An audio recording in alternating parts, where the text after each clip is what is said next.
We are back again with Rejects and Friends Sub-Zero 2023. I am once again Liz the Wizard, and I am so excited to introduce our next run done by minimini352 of The Legend of Zelda: A Link Between Worlds Any %. Before we get into that, I'd just like to remind everybody about the current incentives that are going on. Coming up very soon in the day is going to be a run of Conker's Bad Fur Day, and there is a cutscene in there that is the Great and Mighty Pooh cutscene, and I don't know about you, but I would love to see what that is. As well as we have several incentives for the Twilight Princess race that's going to be happening later in the day. And I am going to toss it over to Minnie as we get into this very exciting run of any % of a underrated Zelda game, in my opinion. Hello, you are so correct. This game is so underrated, especially the speedrun. It's amazing. I hope you all enjoy it. I'm Minnie. And yeah, I'm ready to go. In 3, 2, 1, go. Alright, so this is A Link Between Worlds, any %. On the 3DS, which is probably why not many people speedrun it, because speedrunning 3DS games is quite annoying. But if you can, it's really fun. And I hope to prove that to you today. So, just gonna start. This game has the ability to skip cutscenes, which I just did at the very start, but there are still some bits of text that we can't skip, like at the beginning here, but all of the long cutscenes we can skip. So this is Gully, just going to be talking to him first, and then just heading through the start of the game like normal, the first few minutes.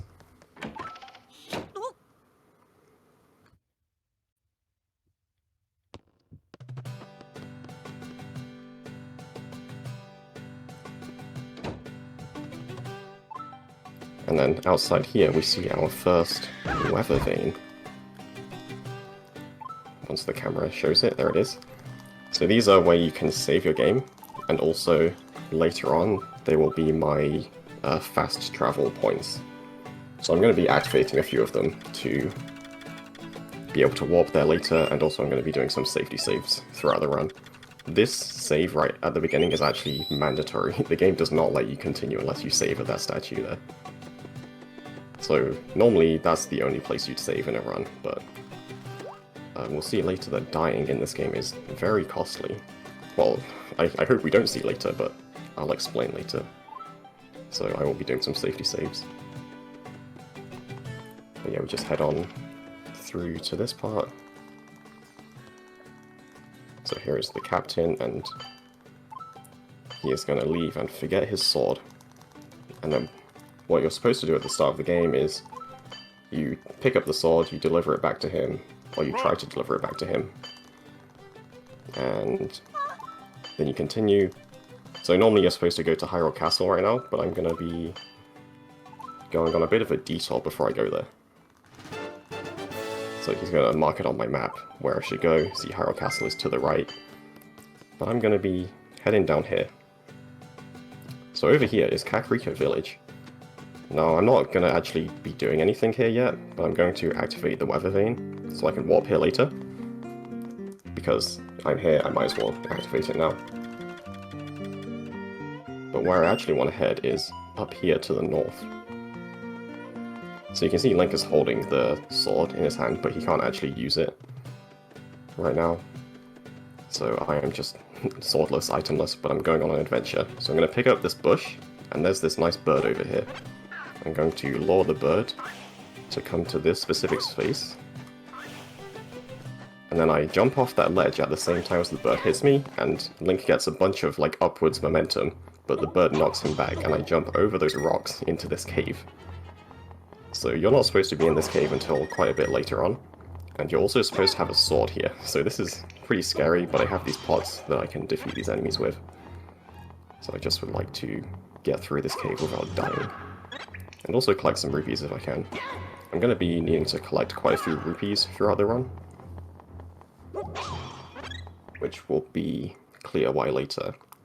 And now we get this little cutscene of the volcano erupting, which is a very important cutscene, which I'll explain in a second, but that cutscene is actually the reason that I'm coming here early. So this is Death Mountain. You're not supposed to be here yet at all. You're supposed to be here when you come to do your second or third dungeon, but I haven't even gone to my first dungeon yet. So I'm going to activate this weather vein, and I want to come over here to these rocks, because I want to collect some rupees. And, okay, I want both of them to blow up. Okay, I would have loved some more rupees, but this is enough. And oh no, I died. No. So that was an intentional death warp. And when I respawn in Link's house, here is a guy called Ravio. Where did Ravio come from?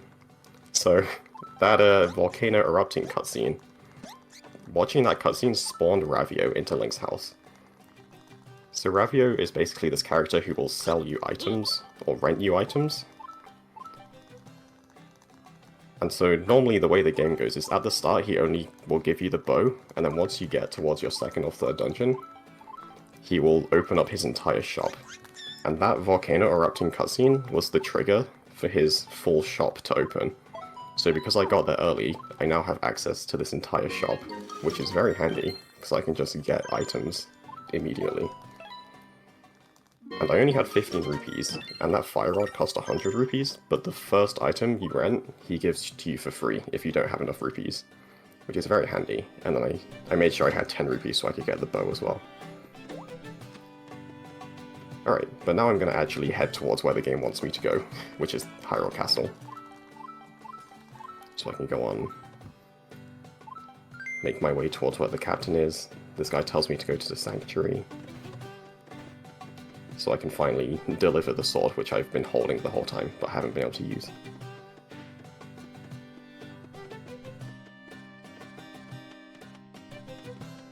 Alright, so yeah, just a bit of a detour to Death Mountain, using that cool trick with that Gwei. And yeah, that let me get Ravio's shop early, which is going to skip a bunch of early game stuff. It's normally, there's like a bunch of backtracking, like you go to one place, you realize you don't have the item, you have to go back, rent the item, then go all the way back. But just having the full shop early really helps with that. And that trick with the Gwei is a pretty good showcase of the kinds of tricks you'll be seeing in this game. Because they're kind of... I feel like they are tricks. The tricks in this game feel like tricks from a 3D Zelda game. There's a lot of like getting on top of collision and stuff, and messing with the third dimension.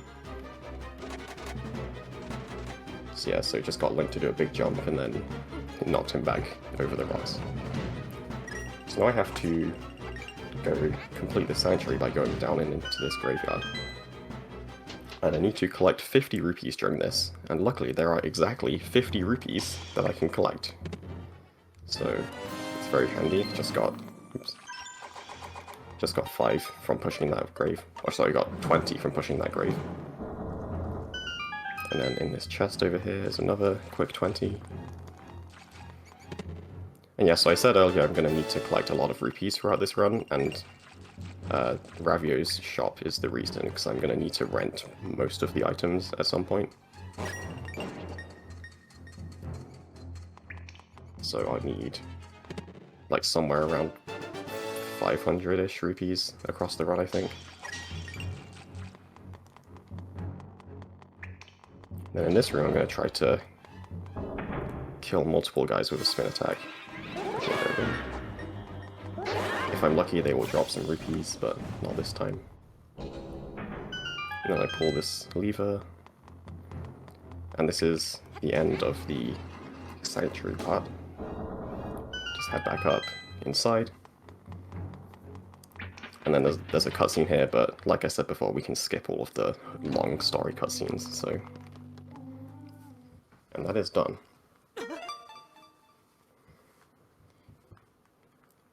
Then after this, Link is gonna wake up in his house. You see, things are a little messed up because of the shop opening early. But, you know, Ravio's just chilling with us. He has his little bird friend. And then a Ravio jump scare. So... Ah! So there's 2 Ravios now. I hope you enjoy Ravio, because, yeah, he has 2 of them. He performed mitosis. So basically, there's 2 Ravios. And there's, like, the very beginning Ravio, which is the one I'm talking to now. And then once you open up the full shop, that Ravio gets replaced with the new one. But because I did them in the wrong order, it never got rid of the first one I spawned. So I will just have 2 Ravios for the whole run. Which is pretty fun. And it's funny talking to him, because like you can see in this cutscene, the game never really knows which one it's supposed to be zoomed in on. So it's just zoomed in on the wrong one right now.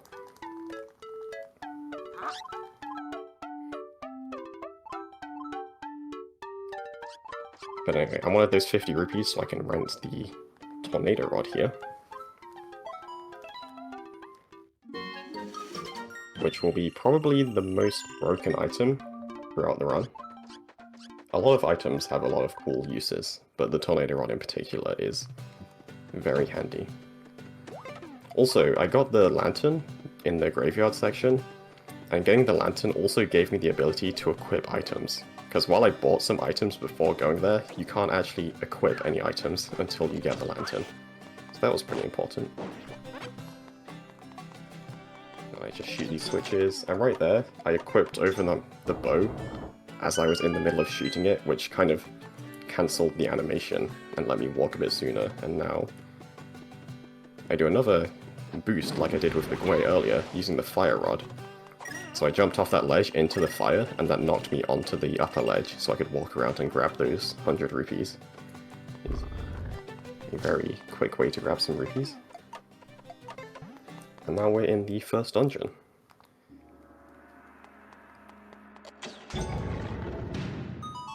And then in this room there's a cycle. This cycle of the balls rolling actually starts when you enter the dungeon. So you need to have good movement in the rooms before that as well to make that fast cycle. Collect a few rupees there. And then in here is a secret room with a few more rupees and some fairies. Which is very handy because I'm about to do a trick which is going to take some damage, so I would like the health.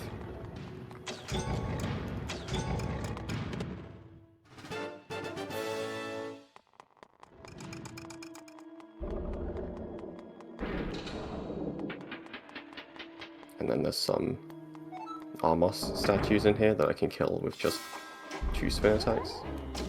Oops, I can miss. 9 rupees, they did. So yeah, so after the Sanctuary section, I'm gonna need about 40 RNG rupees throughout the run. There are some consistent rupees I can get if I don't get enough RNG ones. But ideally, I just kind of grab them throughout the run. I do a cool little arrow shot there, and now I'm gonna try to do a boss key skip. Oops. So I lure this statue up to this area, and then I can use the tornado rod. Okay, that didn't work. So I want to use the tornado rod to make it jump upwards, and then it can push Link onto this out-of-bounds collision. So yeah, so that's what the tornado rod does here. It lets you fly up into the air for a second, but it also brings those enemies up with you. So if you do it just right, then the enemy can push you onto the out-of-bounds collision. So that is just one of the things that the tornado rod is busted for. And yeah, that just skipped a bunch of this dungeon. Now this is Yuga, which is the first boss fight. And the fight is pretty easy. Just gotta shoot some arrows at him. But another thing about this game is that it has... You see, I don't have like an arrow count or anything. That's because the game uses stamina. But because of the way I sequence break the beginning of the run, I actually don't have the stamina meter. It's like, I do have it, but it's not visible, and it won't be visible for the entire run. So I have to pay attention to how much I use my items to make sure I don't run out of stamina. And now I get the ability to merge, which is like this game's main mechanic. So you can merge into walls and walk around. And I'm just going to be escaping this place and grabbing some rupees on the way. And maybe this is a good time for a donation or anything, if you have one. We actually do have a donation. Thank you to TypeRex177 donating $100. Super, super appreciate that. And they said, thank you for an awesome event and supporting a great organization. Thank you for being here. And thank you for contributing. That is amazing. Alright, so just the game just kind of teaching you how to use the merge ability there. I grabbed a silver rupee in a chest, which is worth 100 rupees, and actually at the end of the dungeon, there is a second silver rupee you can get, which is really fast to grab, and people always used to grab that silver rupee. However, I discovered a different silver rupee, which is 1 second faster to grab, so I'll be showing that off later. But for now, Hyrule Castle has been absorbed by dark magic or something. And so normally, at this point in the game, you would have gone and met Princess Zelda in Hyrule Castle, and she would have given you this pendant. But this guy's just gonna give it to me here instead. Because he says like, oh, you already have the pendant from Zelda. Zelda is so smart giving it to you, but I never went and got it, so he just gives it to me instead, which is very handy. And now we're gonna go back to Ravio to rent a few more items, and then I'll head towards my second dungeon. So one of the main things in this game is that you can do most of the dungeons in any order you want. So the first dungeon always has to be Eastern Palace, and then the next two you can do in any order, and then in Lorule, which is like the second half of the game, you can do them in pretty much any order. So there is some routing freedom in order that you choose your dungeons in.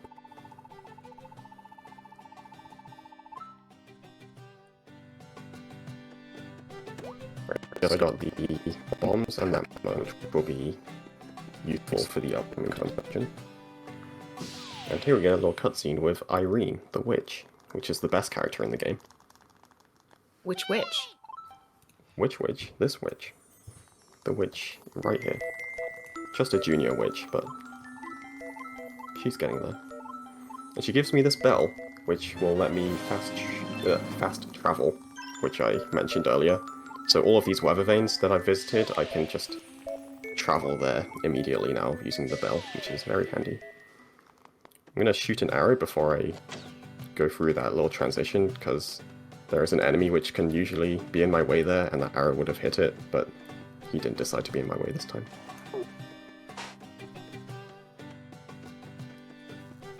I'm gonna activate this weather vane, so I need to come back here later.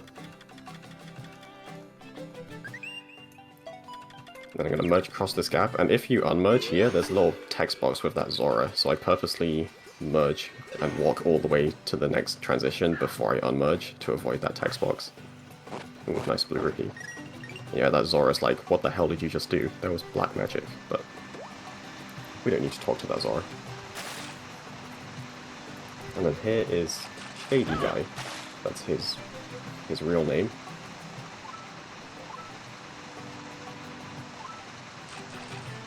So I need to activate that cutscene. So basically he stole something from the Zoras, and I need to go buy it for 200 rupees, which is another reason I need to collect so many rupees. Is the smooth gem. So I had just enough rupees. And then I head over here to where the Shady Guy is, because I also want his boots. because he runs very fast, and that's because he's wearing the Pegasus boots. So these are not strictly necessary to beat the game, but obviously they're right here. They're very fast to grab, and they make Link run very fast. And also let us do a bunch of tricks later. Not a bunch of tricks, but a few tricks which save a lot of time. So, yeah, very worth grabbing them here. Now I will warp to Death Mountain and start heading to my next dungeon. So I activated this weather vane right at the start of the run when I did that trick. Just come here early.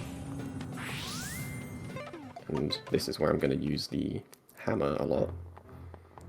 This boulder can give me a lot of rupees if it's nice. Okay, he gave me a blue rupee, but it didn't bounce next to me, so I couldn't grab it. That's okay. And then I'm just gonna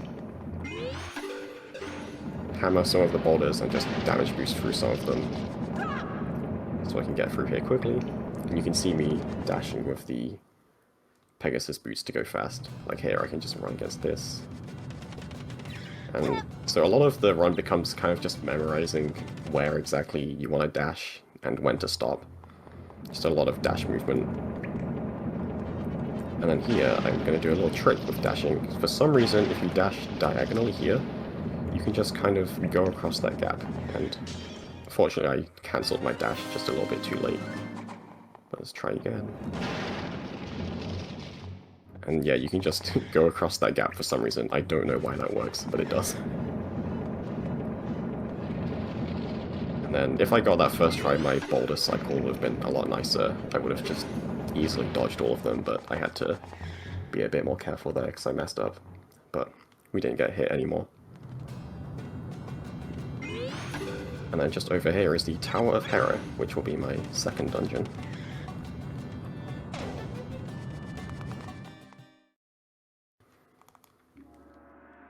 Right, so I'm gonna do a spin attack to hit this switch, dash down here. And this dungeon is gonna have a lot of tricks in it. So, a lot of tricks involving the tornado rod in particular. So I'm gonna just make up these first few floors normally. And then grab this small key, and then I want to kill some of these enemies to make space for a trick I'm about to do called a bomb rod. So I'm going to come over here, I'm going to place a bomb, raise it up, and then try to tornado rod at the right time. That was slightly too early. So basically I'm trying to use the tornado rod, and then get damaged by the bomb at a specific time. That was slightly too late. And so you see how it kind of boosted me upwards. So when you get hit by the bomb, it essentially continues your upwards momentum a little bit longer. So I can get to this out of bounds place, and then use the tornado rod again. And now I'm up here, and I'm going to just wait for my stamina to refill.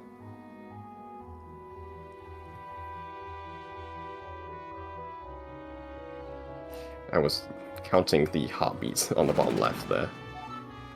And I can do another tornado rod to get up to here, and that just skipped a bunch of floors. And then I use that key I grabbed earlier on this door. And then in this outside area, this is the 100 rupees chest I mentioned earlier that I discovered how to get. So I'm going to dash over here, and then grab this chest. And I specifically was hugging the wall there, because for some reason when you hug the wall, the game doesn't update where you respawn when you void out.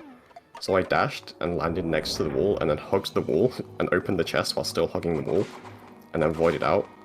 And it never updated my respawn, so when I voided, it put me all the way back at the top. Which makes that very quick to grab. Ah, okay, tried to do another bomb rod there, but got hit by those enemies. I'll try again.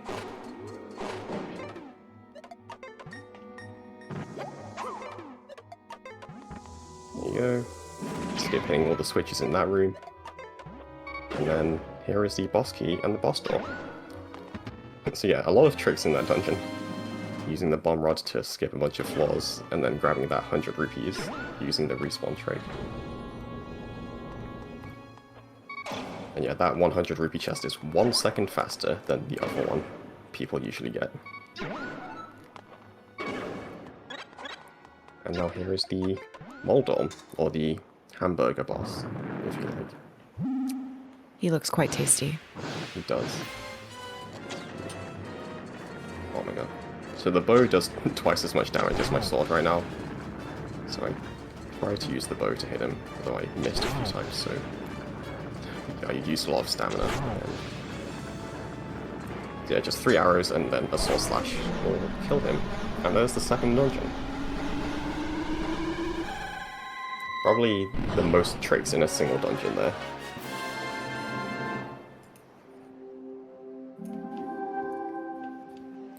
And then grab this heart container. And then this is going to spawn this pendant in. And just pay attention to how long this little animation is of the pendant spawning in. Just remember that for later, because I might be skipping the next one. We'll see.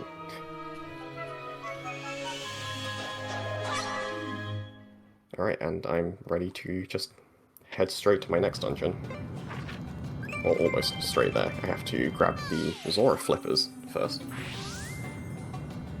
So I head over to this weather vein that I activated earlier. And now that Zora's gone, so I can just unmerge here. And I also have the boots now, so I can go much faster. I had to just walk slowly here last time.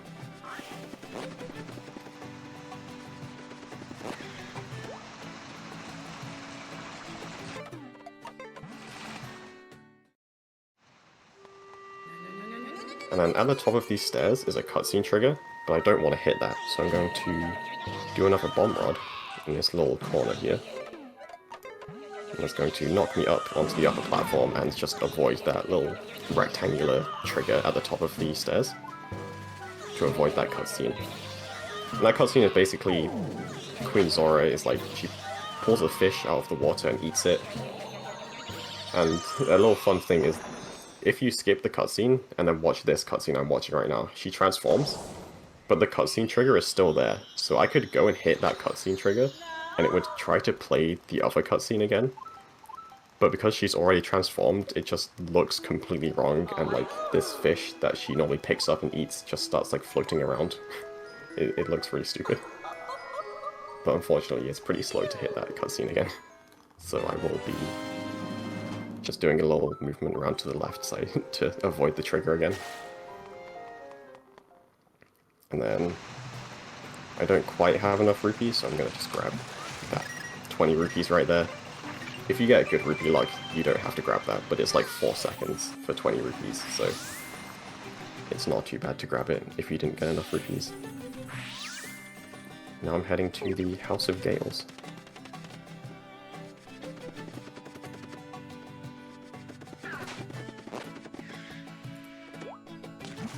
So yeah, the Zora flippers let me swim through water. And there are actually a lot of tricks to skip having to get flippers, but unfortunately there are just a couple points in the run where it's not possible to skip them, so we do have to get them. Alright, so this is the House of Gales, and this is a dungeon based around the Tornado Rod. So of course we're going to be using the Tornado Rod again to break a few things. But first I just got to get this small key normally by killing these enemies, but I try to line them up in such a way that I can kill these two at once and then get that one quickly.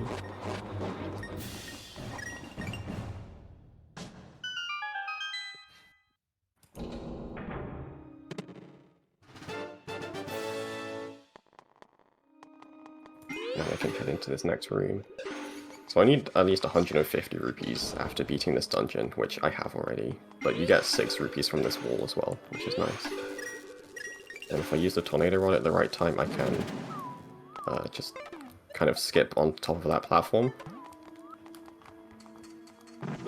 And I throw this bomb, and I want to Tornado Rod into this wind, so I move during the cutscene. You can see on the map, I moved across during that little animation, which is a nice little time save. And then I can dash to hit this switch. And normally this key, you're supposed to like go up through that door at the top, but you can just kind of grab it like that. They didn't really test that key very well, I guess. You're not supposed to be able to do that. It's very easy. And then out here is where the boss key is. And let's see if I can avoid this fire. Ah, not quite. You can barely get through those gaps in the fire, but it's really hard. Oh, really precise. And then I lure this key soaker here and tornado rod, and it damage boosts me up and makes me hit the loading zone, which you're not supposed to be able to hit. So that just skipped basically the entire second floor, and because I already got that small key earlier, I can just use it here and skip all of the third floor, and I do what's called a dash slide over that little gap. So when you go to like cancel a dash, Link does that animation where he kind of is like trying to step backwards and he skids across the floor a little bit. So that can give you a bit of extra distance in some situations, which I just used there. And now here is the stack of pancakes boss.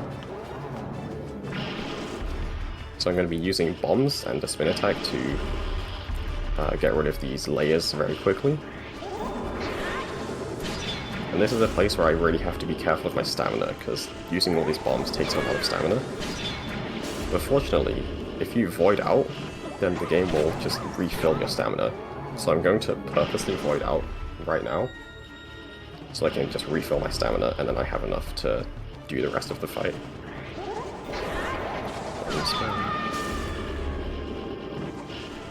And just placing these bombs with good timing. Oops. That was not good timing.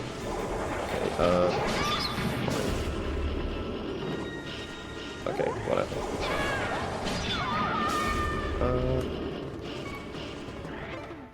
Okay, get over here.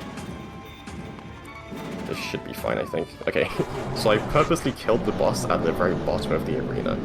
So what I want to do right now is use the tornado rod right now, and I hope I have enough stamina for this. I think I should, but we'll see. I might not, but if I use the tornado rod as soon as this cutscene ends, then this platform just appears under me, and I can walk down and up and reload the room. And remember that really long animation of the pendant spawning in. If you just walk out and re-enter the room, it's just here, and I didn't have to watch that long animation, which is very handy.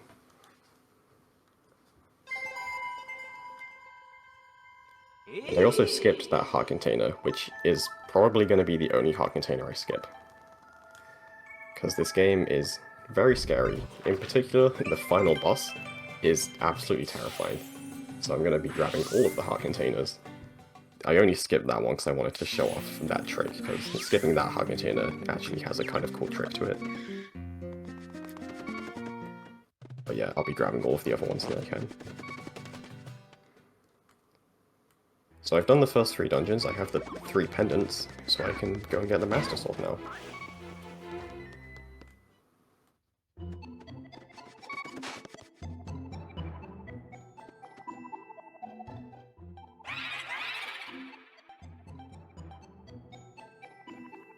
So for these pose, the way they shuffle around is the same every time. The only bit that's random is the direction they go at the very end.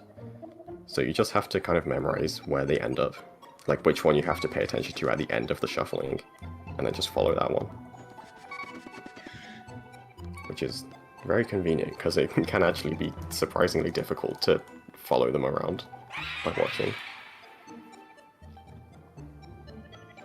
So like for this one, I know that I just have to pay attention to the one at the very top and the one at the very bottom at the end. So now the top and bottom, they went left and up, so I have to go down.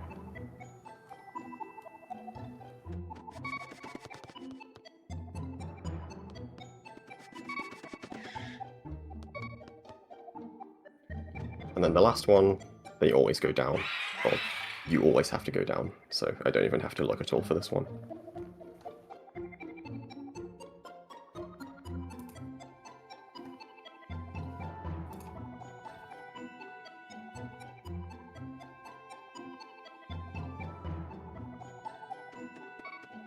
Alright, so just going to grab the Master Sword, and now would be a good time for a donation or anything. We currently do not have any new. I did not say verbally last time that very generous $100 donation pushed us over the incentive actually blew it out of the water. And so the pool we will witness later will be great and mighty. Nice. That is wonderful.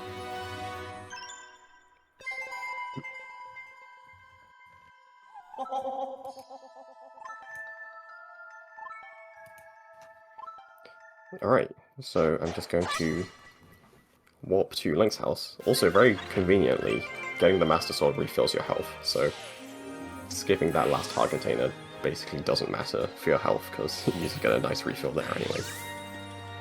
Which is one of the reasons that I choose to do that dungeon afterwards, because you get a health refill anyway. So otherwise I'd be going into Tower of Hera with, like, not much health, which would be terrifying. So I just need to rent these 2 more items. Unfortunately, the boomerang gets no love. We will not be using the boomerang at all.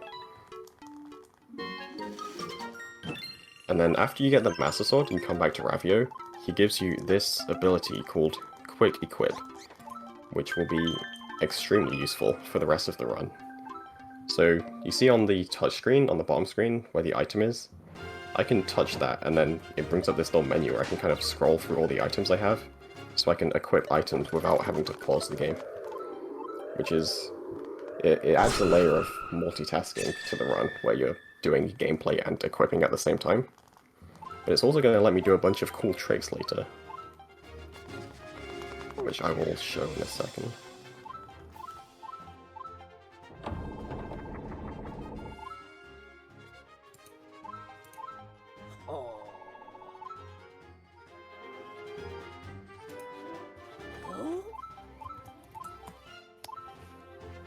Oh yeah, so normally, I mentioned this earlier, you're supposed to come to Hyrule Castle way earlier in the run and talk to Zelda. But now Hyrule Castle is filled with enemies, but because we never came here earlier, it's kind of doing both at the same time. So here's Impa walking through, but there's also enemies around here. It's kind of messed up. But if you remember way earlier in the run, like the first time I used the bow, I mentioned that I equipped over it, and it kind of cancelled the animation. I can do that with Quick Equip. So like here's the Ice Rod for example. Normally you can't control Link for like a second, but if I use Quick Equip, then I can make Link move immediately after using it.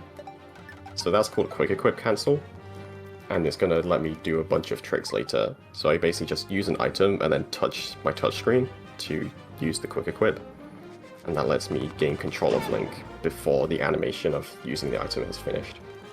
And we'll see a bunch of uses of that later. So this is a cutscene with Zelda, except clearly the camera doesn't really know where to go. You do have to watch this cutscene, unfortunately, but it's not too long. Also, Zelda has turned into a red knight, unfortunately.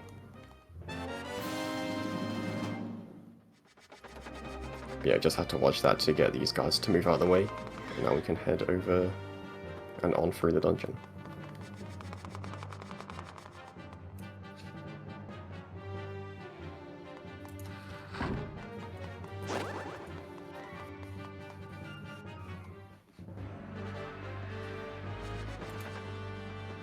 Alright, so this guy, if you hit him 4 times in a row, then he always throws his thing at you.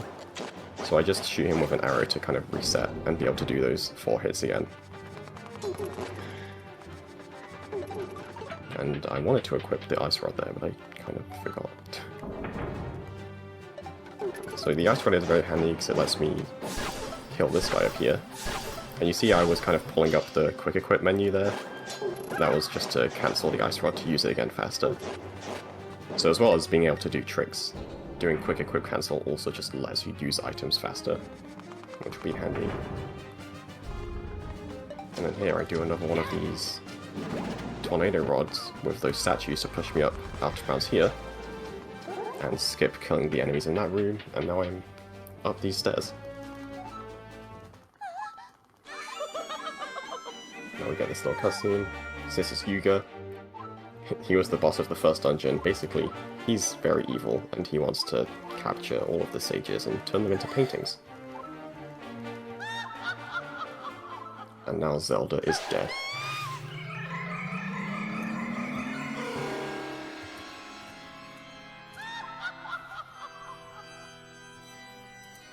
So that's unfortunate.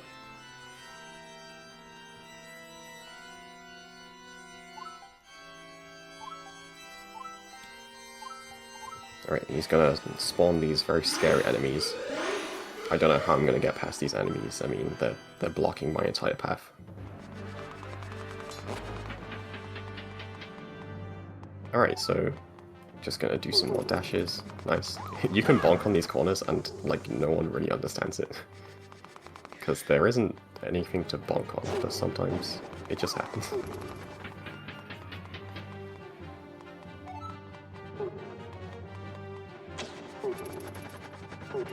Yeah, just making my way up. This castle is apparently very tall, has like 10 floors.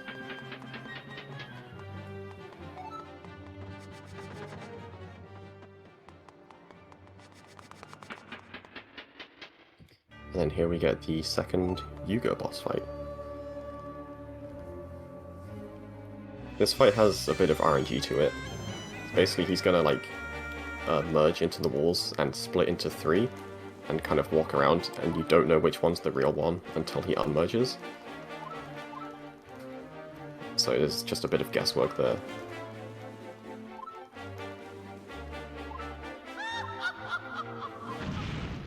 So he becomes 3. And I can tell by which one has the staff that's like brighter. Now when he splits up and you do the first one, after he merges again, it will be the same one, so you can just kind of follow him. So like I knew it would be this one, because it was the bottom right and then he walked over here, so it's the same one. But sometimes 2 Yugas, like when they merge, they can walk past each other and like overlap, and when they do that, they can like swap positions, which is pretty annoying. So it looks like they just both walk past each other, but actually they walk into each other and then both turn around. So if that happens, you don't really know which one's which.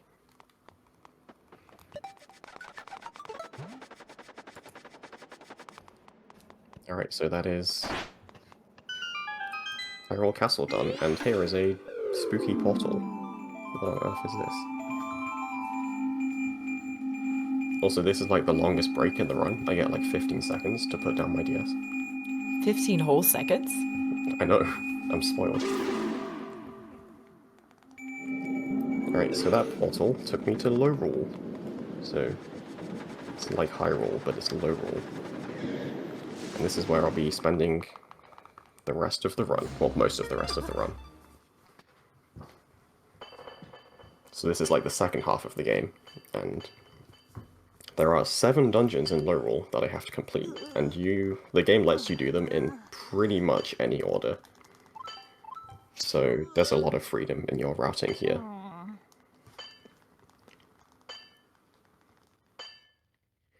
Some orders are a little faster than others though. And I will be doing the fastest one to save 1 second.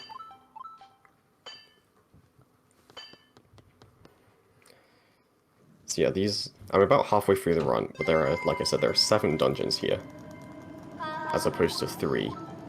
But it's gonna take, well, actually there's 8 dungeons here, as opposed to the 3 in the Light World, or in Hyrule. So I'm gonna be having to beat dungeons pretty quickly, because this part of the run takes about the same amount of time, but I have twice as many dungeons. Also, I saved there on purpose because it's surprisingly easy to die at this point, because these enemies do a lot of damage.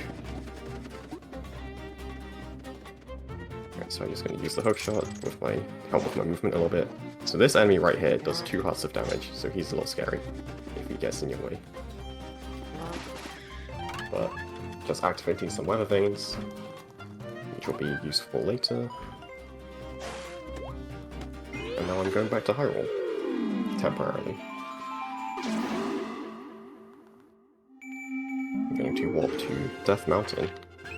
The first dungeon I'm going to be going to is the Ice Ruins, which is in Lorule Death Mountain area. So in my description of this run, I said, fast-paced movement, seamlessly transitioning into cool tricks. And I think this trick I'm about to do, like, really shows that. It's kind of, if you blink and miss it, you won't even know I did a trick. So I'm going to come over here, use the Fire Rod, it's going to boost me up onto this ledge, and then I can hook shot around here, and then dash over here.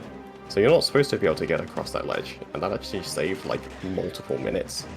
Because normally you're supposed to go to Hyrule Death Mountain and go through this really long cave to get here. But I just skipped all of that by doing a Fire Rod boost up onto that ledge. Which is the same as the one I did before Eastern Palace. I have to listen for a second. So I use an audio cue there to use the Tornado Rod and get on top of this, which saves like half a second from not having to merge.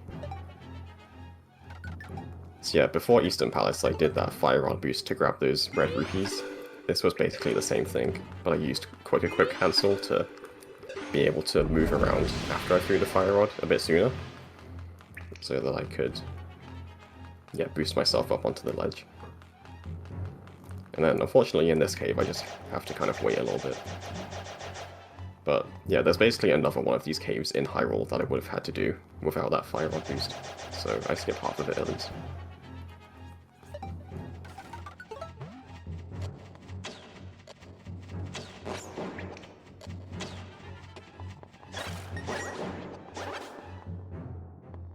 And then, yeah, you can see me just using the Quick Equip to swap out my items whenever I need.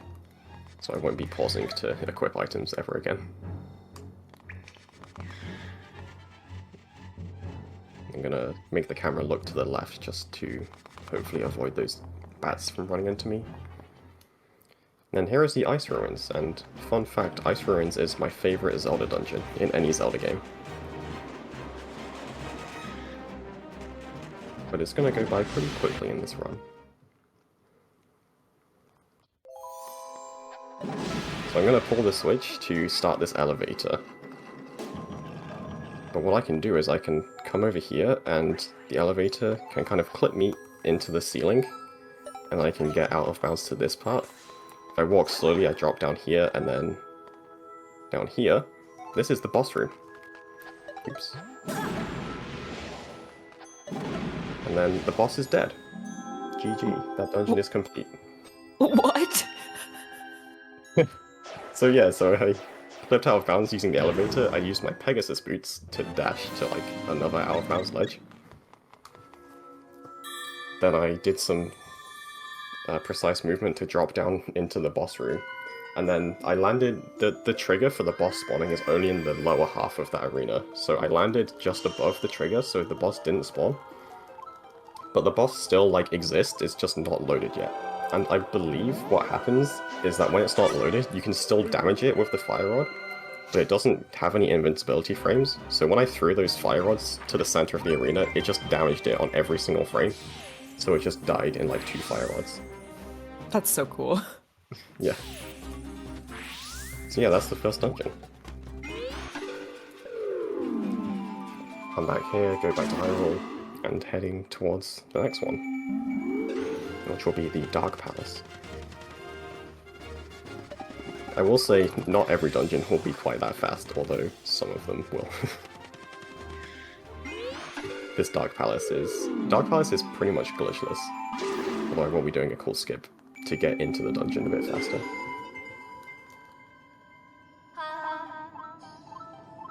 So I'm going to dash down here, just head towards the palace. So before you go into Dark Palace, there's this dark maze that you're supposed to kind of go around. And it's like a stealth section, you have to avoid getting caught. It's pretty slow. I would like to not do that.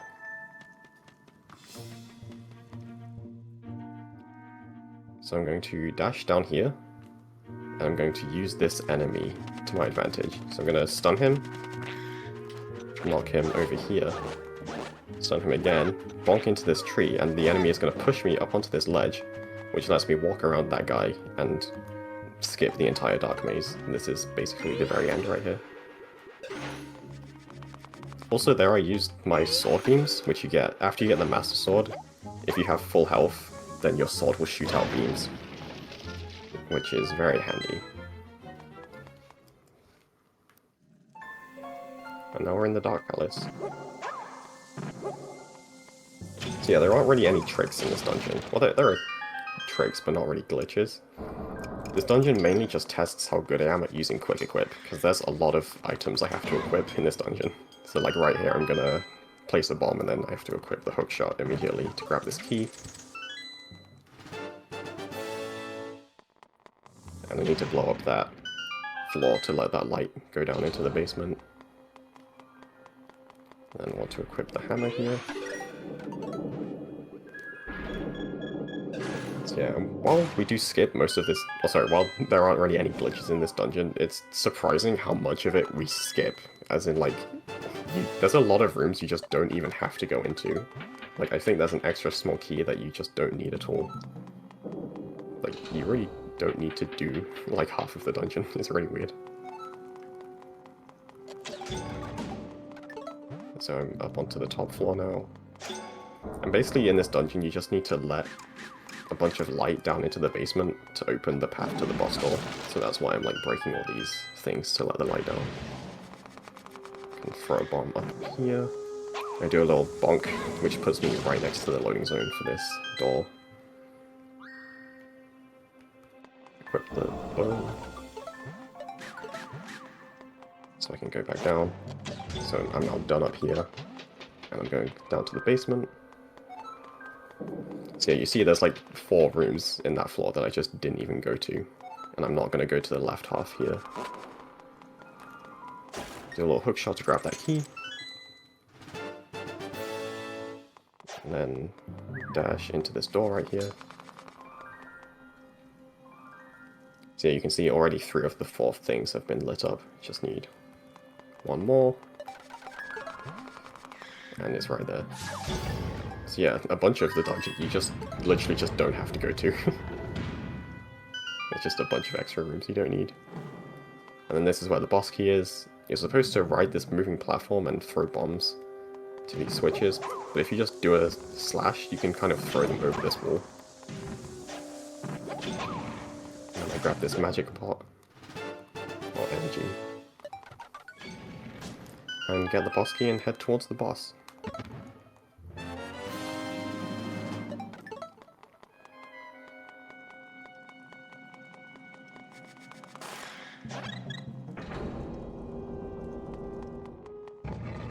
And I'm going to place 3 bombs here. No. Okay, I messed up my equip and 2 of my bombs blew up. So I wanted to hit this guy 3 times with bombs before he spawned in. Unfortunately.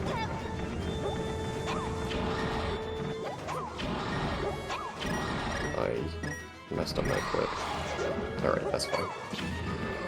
Yeah, so I would have just been done with that first phase pretty much instantly, but that's okay. And then this guy has a lot of RNG. He can either just like walk around and completely ignore you, or he can like attack you like he did there. And he does that little like scream thing to make the room go dark. Ideally, it only happens once. But sometimes he can just kind of decide to do it. Oh my god. Okay, he was about to do it there, but I killed him just before. So yeah, sometimes he just does that again really quickly, and you have to light the lanterns again. But he was pretty nice to me there.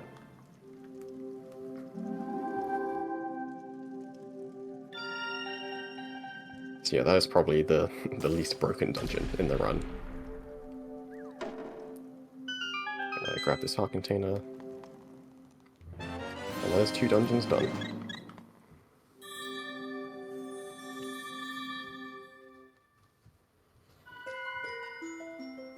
Alright, so I mentioned before that there's a lot of freedom in the order that you do dungeons in low rule, but there is still like some things that you want to do. Like if 2 dungeons are really close together, then you want to do them after each other. So like right here, I can go from Dark Palace to Turtle Rock really quickly. So Turtle Rock's going to be my next dungeon. So like no matter what order you do, you always want to do Turtle Rock after Dark Palace. So I'm going to just dash down here to leave the maze. Basically just going back the way I came.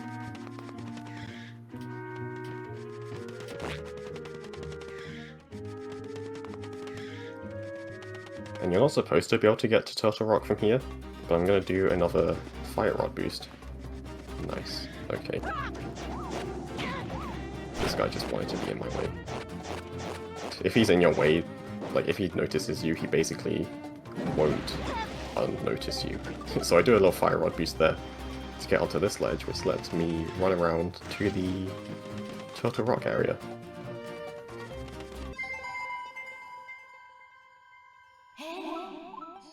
And then I'm going to swim over here and do a trick called animation storage. So I'm going to swim into this in a specific way, and it's going to store the animation of Link jumping out the water. And then I can swim over here and use that animation over here where you're not supposed to use it, and I can just jump up onto that ledge and Tornado Rod up to the dungeon. Which lets me enter the dungeon very quickly. Normally you have to like save some turtles and then they let you in the dungeon, but I can just do that.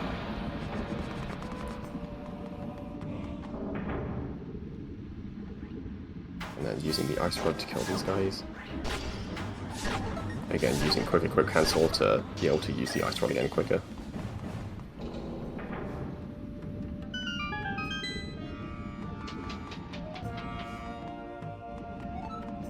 And then I'm going to be doing another boss key skip here.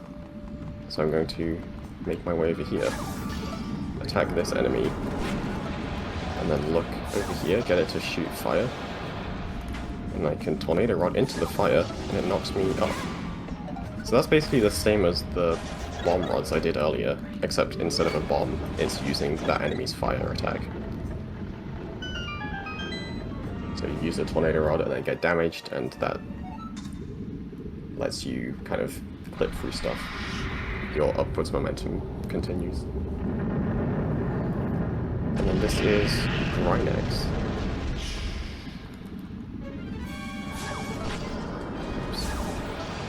This first phase just need to hit him 5 times and avoid this lava attack.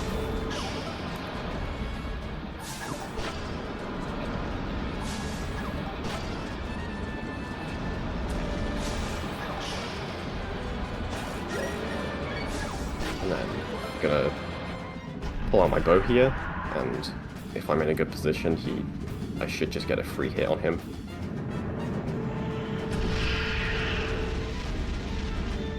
And this also has a lot of RNG, and I'm basically just... I want to get this attack where he bites me like this, because then I can get hits in.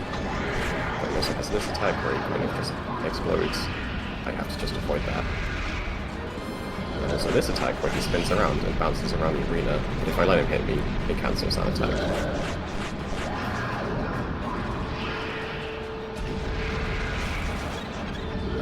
Okay, that was pretty good. Yeah, sometimes you can just get like bad attacks over and over again, and he just like bounces around the arena. But that was good.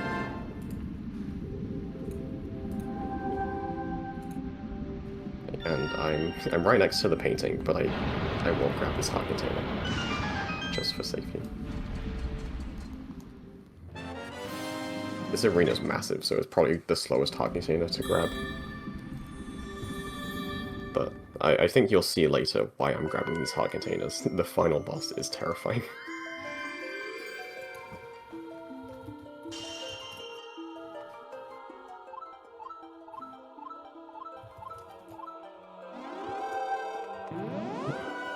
Right, 3 dungeons down. And I'm just gonna walk back to the vacant house. I'm gonna be heading to Swamp Palace.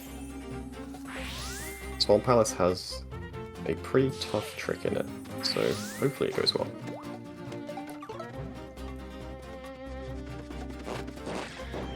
Normally to enter Swamp Palace, you're meant to go get a big bomb flower, so you can drain the water in this room.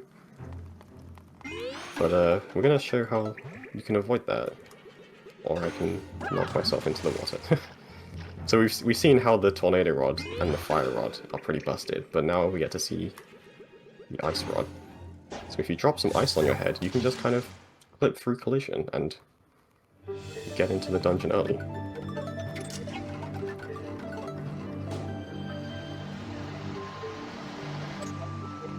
So yeah, dropping a block of ice on your head can be pretty fast. Like here, if this enemy gets out of my way, I do it in the right way, I can clip through that wall. That one's actually really precise. And then you can get into this room early. And I want to be in this room, so I need to raise the water. For a trick I'm about to do. So when you raise the water, it actually like raises in the entire dungeon, which I'll use in a second after I click up again. This one's much easier. And then I can swim out of bounds over here, and then carefully swim around this stairs, because you can hit those stairs really easily and it just messes up everything. Tornado rod up here, and then fall down here, swim, and now I need to get into a very precise position. So I'm now standing kind of in the seam, and I can very slowly walk around and hit the loading zone for these stairs after the boss fight. And that just skips the whole dungeon and the boss.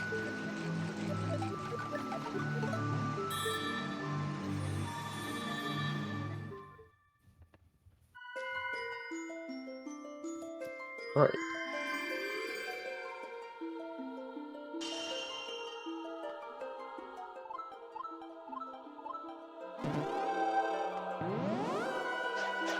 And then just like how Turtle Rock after Dark Palace was really fast to do, I'm going to be going straight towards Desert Palace from here.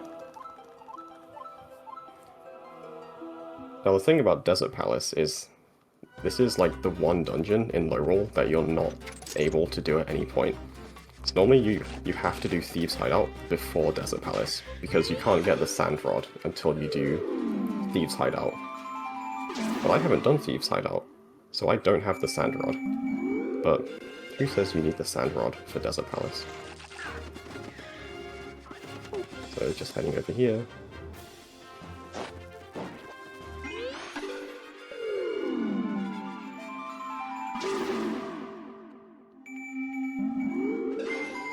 So yeah, so we've seen at this point how all three of the rods, the Fire Rod, Sand Rod, and Tornado Rod, are pretty broken. So how about we see a cool trick that uses all three of them? So I'm going to head over here.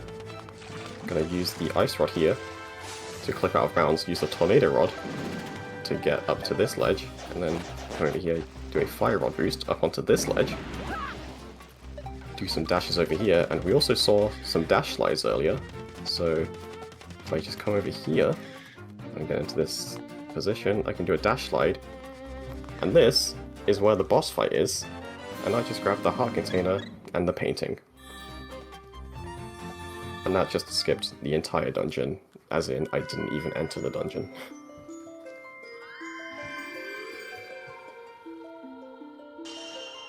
So yeah, that's why we don't need the Sand Rod.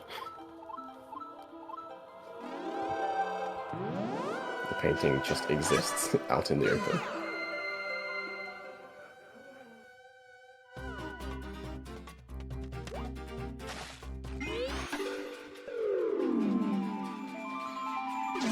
Heading back to Hyrule, so I can warp to Kakariko.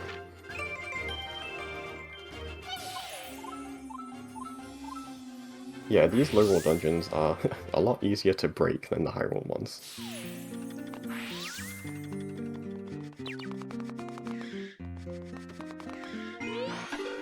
So I'm going to Skullwoods now. There's just two more dungeons in low roll. The Skullwoods, and then Thieves' Hideout, and then Low Roll Castle, which is the last dungeon.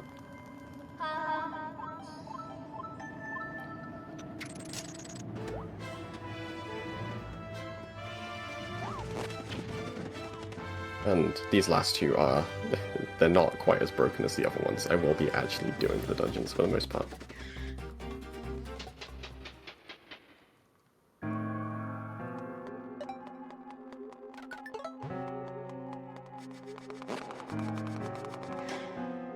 Alright, so in this one I just basically have to avoid a bunch of enemies. Oops. I'm gonna use the lantern to get these enemies out of my way. And this dungeon has a lot of kind of going back up into the woods and then down into the dungeon again.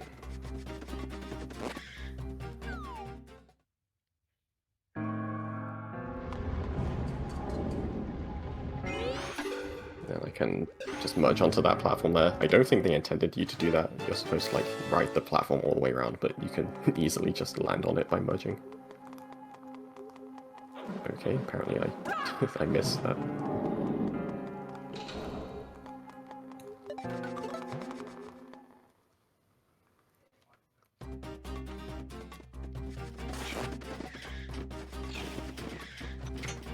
Head back down into the dungeon. And I want the hammer here, so I can break some floors. You're supposed to use the floor master to like slam down and break these floors, but you can also just use the hammer.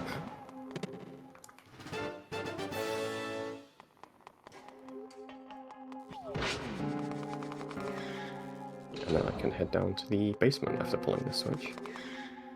And then down these stairs is what we call the party room. So this room has a trick that I want to do, so I want to push a statue onto a switch and then tornado rod up onto the platform. But this room is filled with enemies that can really get in your way, like that guy. But this should be fine. Because if you take too long, then that floor master will get you. So if you like tornado rod into a floor master, he just grabs you instantly and puts you back to the entrance of the dungeon. So yeah, if you get like screwed by enemies too much in that room, you won't have time, and if you try, you'll just get grabbed instantly. So it's a little scary, but that was fine.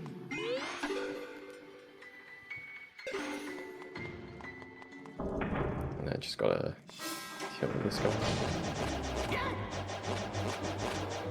And if I merge into the wall, it causes the floor master to slam instantly.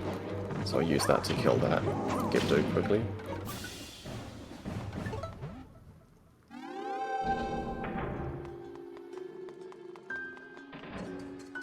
And then just gotta wait a little bit.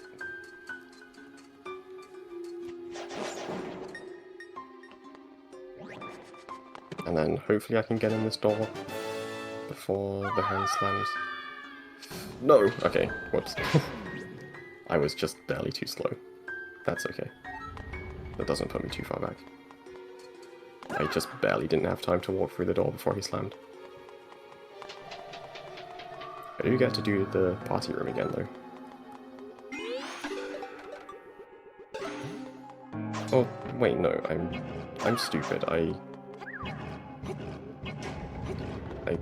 Yeah, okay, hold on. I opened the warp that I can take. I just forgot for a second. I can just take this. Oops. I'm used to getting caught in the party room, not in this room, where you don't have the warp yet. That's okay.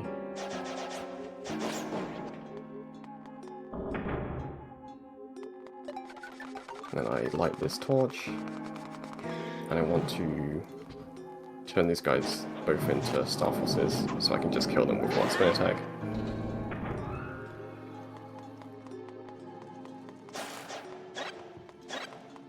And then in this room, you're supposed to grab these two eyeballs to throw into these pedestals.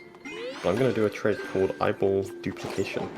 So I throw this eyeball over here, pick it up, and then I can throw it into the pedestal, but then pick it back up, so I can use it again in the next one.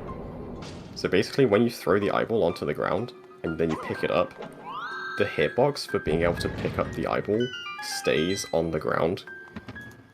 So I threw it next to the pedestal, and then picked it up, so the hitbox was next to the pedestal. So when I threw it, without moving, I was still just stood next to the hitbox to be able to pick it up, so I could just pick it up after throwing it, and then grab it back out of the pedestal and use it a second time.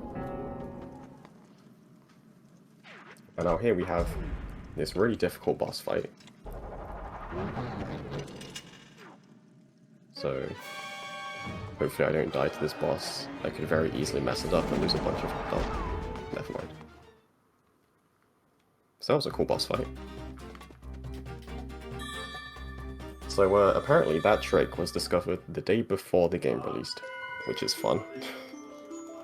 So yeah, you just tornado rod up and land on top of the hand, then he just kind of pushes you through the wall, which is fun.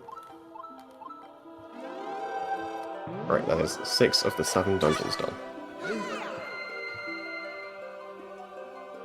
Just one more. Now would be a good time for a donation or anything. Let me double check. We currently don't have any new donations. Just a reminder that to donate, you can use !donate in the chat, and the message is pinned. Alright. So yeah, final dungeon is Thieves' Hideout. And this dungeon is like kind of clearly meant to be intended to be the first dungeon you do in low roll, because it's like right next to where you spawn in low roll. You don't need any items to do it. It's just like right here, you can just enter immediately.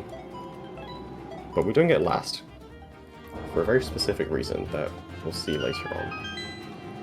But yeah, like when you just look at the overworld routing, it seems to make no sense why you do this last, but there is actually a very good reason. But for now, we will just be making our way through the dungeon.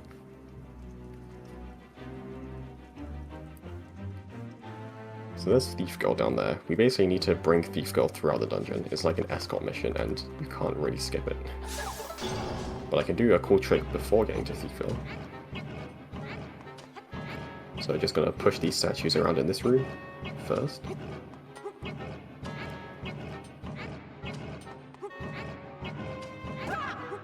Ow.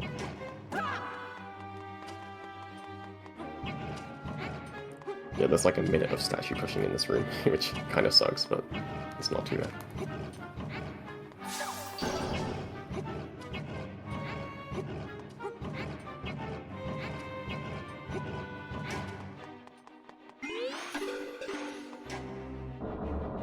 So I need to open this door, but not because I'm gonna go through this door, but because Thief Girl needs to go through that door later. For some reason, if you don't open that door, Link can go through it from behind, but Thief Girl can't, which is very strange. I'm gonna be pulling these statues into a different position, so I can do a trick. So I'm gonna put them on top of these bars that raise, and then when I activate this switch, it's gonna kind of push the statue on top of Link, which is gonna clip him down. So I'm now kind of between these two floors, and the game is a little confused as to which floor I'm on, but once I walk up, I'm over here. I need to hit this switch for the same reason, so Thief Girl can walk through it. And then I'm going to do a trick. I'm going to get into a precise position. I think this is good. And then dash, and then use the tornado rod to get up here. And I can do a dash down here, and another dash slide up here. So this is the mini-boss room. But this chest is just kind of here, so if I can get to it, I can just open it, and then run around those guys and just skip that mini-boss fight. I just stole their small key and left. Which is a pretty cool trick. Because normally, like, the chest kind of lowers after you defeat the enemies, but if you can get on top of it, then you can just grab it and leave. Alright, so I now have the Thief Girl, and I just have to take her back to the start of the dungeon.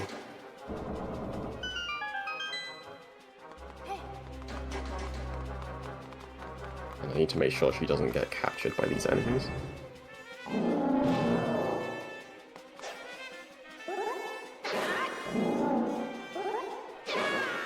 It's always a little scary doing that, because they come super close to her, but I want to hit all of them with that spin attack. Right, so she just follows me, and if you want her to stop, you normally have to, like, press A next to her, like, speak to her. But if I just tap L, Link starts using his Pegasus boots to start dashing, and she doesn't follow you if you dash. So if I want her to stop following me, I just tap L very quickly, and she just stops immediately, which is very handy. Getting her to stop on switches and stuff.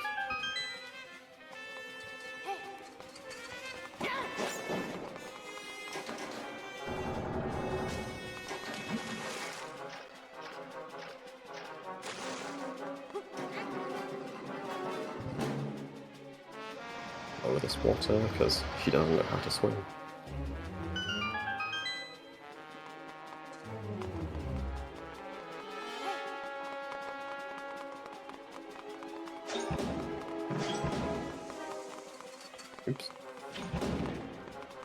need to fall down. Oh my god, please. Did not mean for her to fall down. Okay, I wanted to avoid that trigger, but that's fine. Just a little cutscene of those guys spawning. But I can just kind of walk across that wall and skip them. Get her to stop on the switch.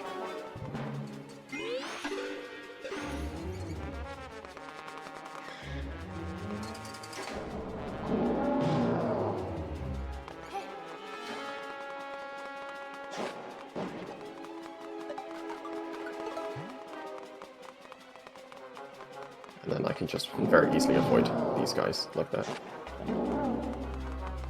You're supposed to like make the floor open up and have them all fall down, but you can just walk around them. And then shot that switch with an arrow to swap the direction of the conveyor belts and get past those guys really quickly.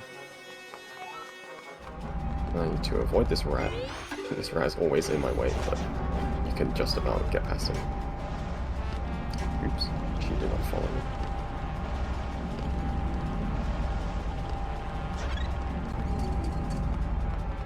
And then equip bombs, and in this room there are these two enemies that I have to kill on complete opposite sides of the room. But if I place bombs in the correct place, I can have this guy boost towards me so I can defeat him really quickly.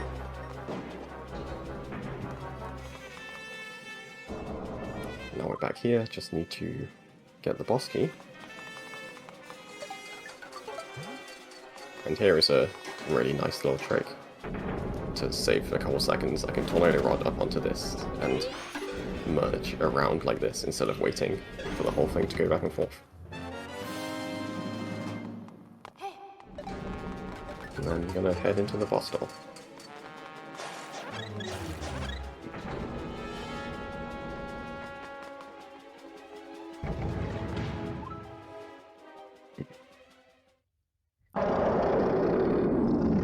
And then this guy, Stylblind, I think his name is.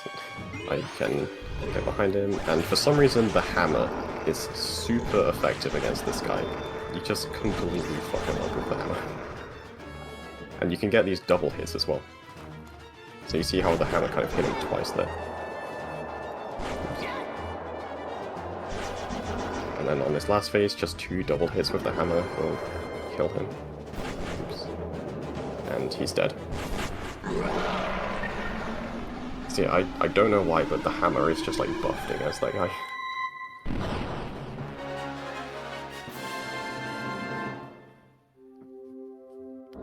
Alright, and that is the last of the 7 main dungeons in Lorule.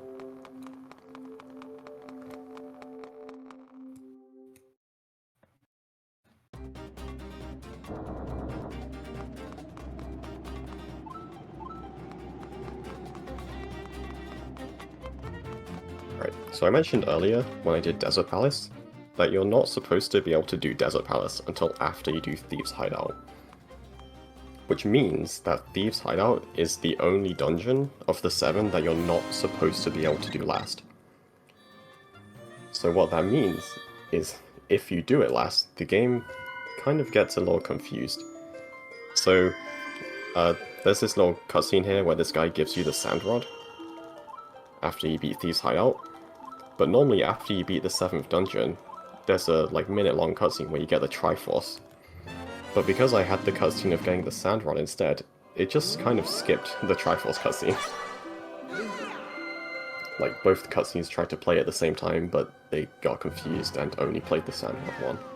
So that is why I did Thieves' Hideout last, because it skips that entire cutscene of getting the Triforce, which is very fast. But yeah, I've done all of the dungeons now, and I can just head to Lorule Castle. So just over here. And there we go. And I said I was gonna safety save a bunch. I don't think I've actually done any safety saves, but I'm definitely safety saving here. It's like I've said before, the final boss, and also just this entire dungeon, is really scary because of a trick I'm gonna be doing. So yes, I would like to safety save. Yes, why not take a break? Thank you. Alright, so this is Laurel Castle. So, just gonna dash up here first. Wow, nice. And that guy normally does not hit you like that. And then this is the same as in Hyrule Castle, except he has more health, so gonna 3 hits, and then use the bow. That defeats him.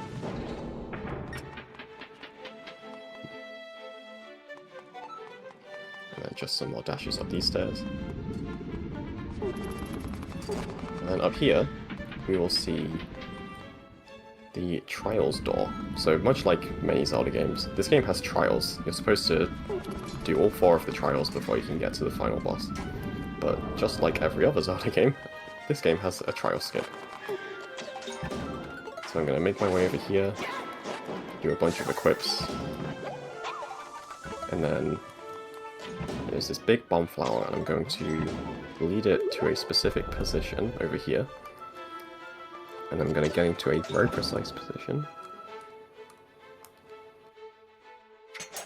I do that. So when you slash that rock, also I can just kind of walk down into the loading zone, and that's trial skip. So when you slash that rock, if it knocks you off the ledge, you kind of do that jump. So I do that and hit the bomb at the same time, and it knocks me up to on top of the out of bounds collision, and I can just walk into the door. And then this is Uganon. This fight is terrifying. I have to hit him 64 times in the first phase. And I'm basically just going to be trying to dodge his attacks and hope he doesn't get me. I can use the bow as well. And yeah, I'm probably not going to be saying too much because I really do not want to die. Most of his attacks do 3 hearts of damage, one of them does 5 hearts. So he could kill me in 2 hits if he wanted. So this one does 5 hearts of damage if it hits me. So this is why I wanted all these extra heart containers. After he starts flashing red is when the second half of the first phase begins.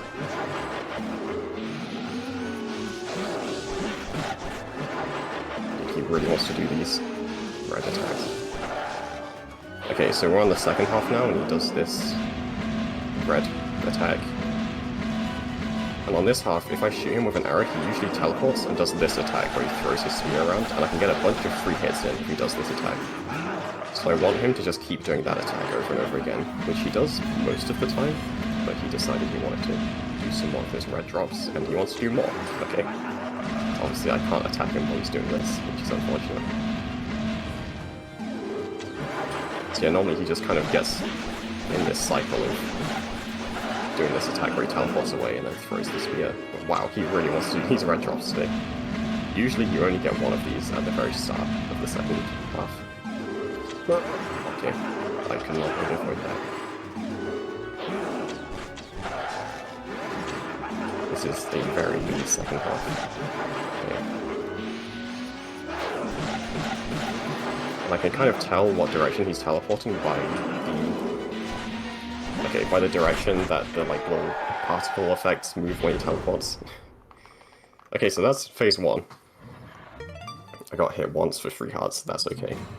And now I get to do some tennis. I'm going to try to do fast tennis, which is very scary, but let's see if I can. Okay, that was one. If that tennis orb hits me, that does 3 hearts of damage, so I do not want to get hit, but I want to show off the fast tennis. The fast tennis on the first one, I have to do tennis 3 times. The first one is not that fast, but the second one and third one in particular should look really fast if I get them. But on the first one, the ball just moves really slowly, so you can't even go that fast. And now I get the Bow of Light, and this is the only item in the game that you can use while merged. So I use it to shoot him, hit him 8 times, and then there are these attacks which I have to dodge, which are really scary at first, but if you just like learn where the little things come from, then it becomes really easy to dodge it every time. Alright, let's see if I can get fast tennis on this one. Nice. That one's really scary. So then I shoot an arrow, get him to charge at me, then I can get behind him. That's the second one. Another 8 hits. And then gotta dodge these again, but they spawn in a bit more of a weird pattern. I have to go around to the other side of the room. Go around. Dodge him again. And then this third round of tennis should be really fast if I do it well. It should look really cool. There we go. Try to get as close to him as possible so I can knock him back super fast. And then I shoot the light arrow all the way around the arena. I'll never see it coming.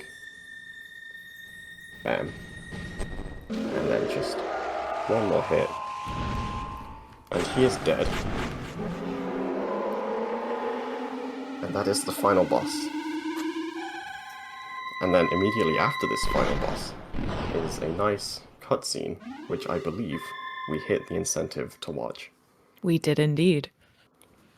Alright, I think Variety will be joining. Yes. Alright. Here you go, guys. You donated for this. Oh, we have to read things, don't we? Yes. I'm ready. Alright. Sorry. What more can I do?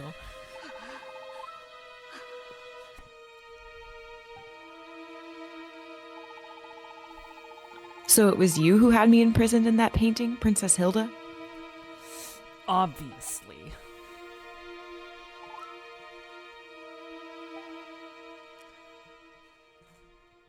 Please, Princess Hilda. No one understands the sacred duty a princess has to her people more than I, but you can't. You understand nothing. Your kingdom has been under the protection of your Triforce. But that's... This isn't over. I must have it. Oh, fuck. Please, this has to stop.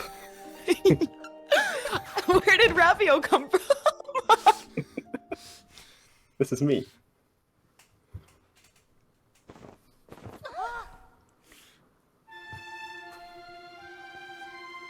Whoa. Who? Raphael jump scare, number 2. For real. Well, funny story there. Your hero and I have gotten to know each other pretty well. But not long ago, I served Princess Hilda here in Lorule. So begging your pardon, Princess Zelda, but would you mind if I intervene here? Your Royal Highness. You vanish on me and now come crawling back? Why?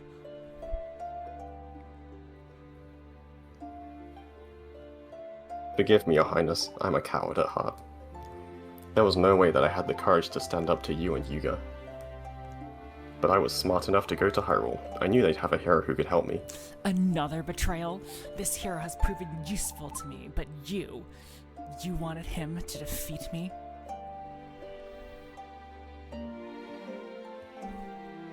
I'm sorry, my princess, but it was with the best of intentions. I wish the best for our kingdom, but by ruining Hyrule, you'd bring out the absolute worst in Lorule. You'd rather see Lorule crumble?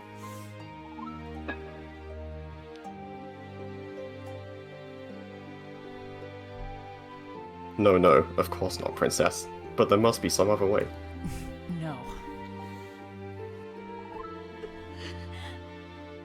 Don't you realize? The reason your noble ancestors destroyed our Triforce was to stop such chaos. That's not what I... Look around you. This is exactly what happened with our Triforce. I don't know what the valence of this line is. Oh no. Oh no! Oh no! Princess Hilda, I just wanted to save you from all this. You, who've worried endlessly about the fate of Lorule. Please, Princess Hilda, let's do the right thing. Lowell may be doomed, but at least our kingdom won't be condemned for stealing their Triforce.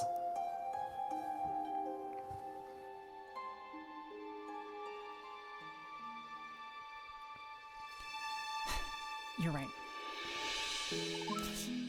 Princess Zelda, I have been led astray, tempted by the power of your Triforce. But I swear, I did it for my people. Please, Princess Hilda, there's no need to... No, please, let me finish. You are so, you are so fortunate to have a hero like Raph. True. Didn't realize What that. courage he has displayed. That alone proves that Hyrule deserves its Triforce. Now I will ensure that you leave this dark kingdom of mine safely, and with your Triforce. Please, follow me. I know of a way that you can go home.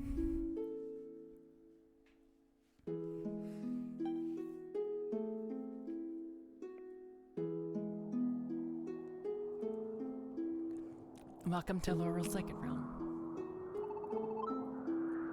Yuga discovered that there was a strange crack in this grim slate.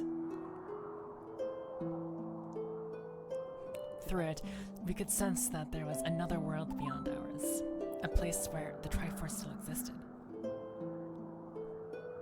He and I devised the scheme that imperiled your kingdom, but I alone will set this right.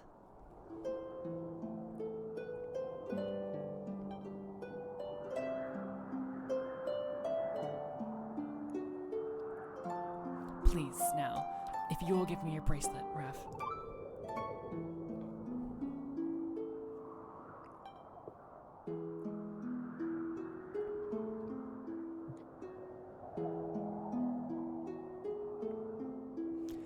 I should be able to use the last of its power to send the both of you home to Hyrule.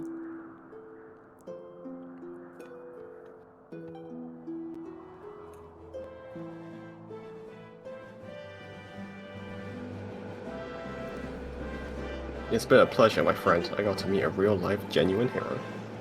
Ha, who knows? Maybe some of your courage rubbed off on me, so thanks, Raph. Minnie, there are 3 exclamation points there. Oh, Raph! I think that's the end of the text. Wait, is that time? We did it. Oh, Not yet. Well, there's some more Zelda text you can read after well, this, actually. bye everyone. Oh, okay. Just a little bit more. Yeah. So yeah, we're leaving behind Ravio, but at least the second Ravio is still in Hyrule. Right, because there were 2. You made 2 of them. Yeah. We didn't lose our friend. That was cute. He held his hands too. He was just, thank you. Every world deserves a Ravio. Yes.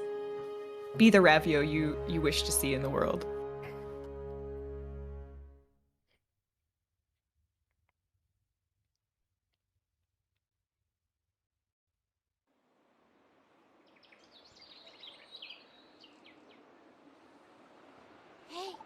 Can you hear me? Please, open your eyes, Raph.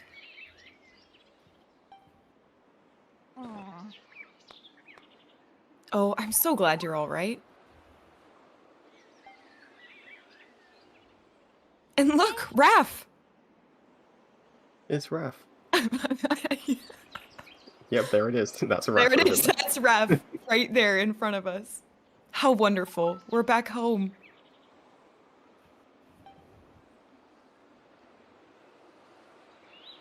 You know, I've never seen the Triforce hole. Let's go take a closer look, Raph. Whee. So yeah, timing will end when I press A on the Triforce after these few text boxes.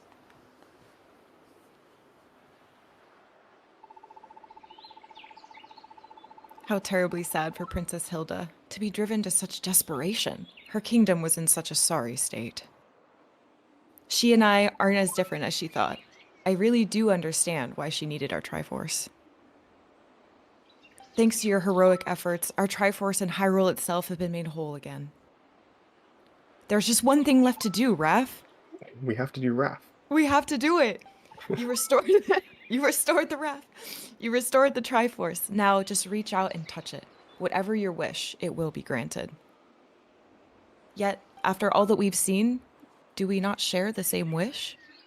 Right, and time. Woo! Nice. GG. I'm pretty happy with how that went, especially the boss fight. I was really scared for you, Ganon, because, like I said, he can kill you in literally 2 hits. So, You did yeah, that really very, glad very that went well. Thank you. Yeah, I hope I convinced you that this game is really cool and a really cool speedrun. And I know that I'm convinced. I'm glad. So yeah, really fun. If you have not played this game, please do.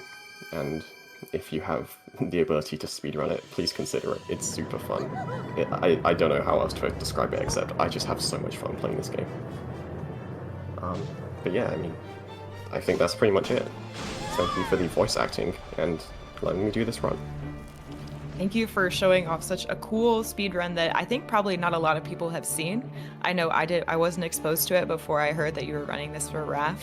I'm sure we'd heard about maybe Hilda or Zelda or Lowell and things like that, but this was fantastic. It was a great showcase of what our community can do, and a great thing for Raph for an event that's raising money for a great cause, Planned Parenthood. So if you haven't taken a look at what's coming up next, feel free to do that. Thanks again to Minnie for showing us a run that's unforgettable and full of fun tricks. And I think we're just gonna go into a transition time. So keep in mind that coming up next, I believe we have a new game, not a Zelda game, Conker's Bad Fur Day. Brandino 59 will be running this game. The King's Pride will be hosting, and this is where our incentive for the Great and Mighty Pooh will come. So Raph was the Triforce. We're going to be experiencing Great and Mighty Pooh. You won't want to miss it.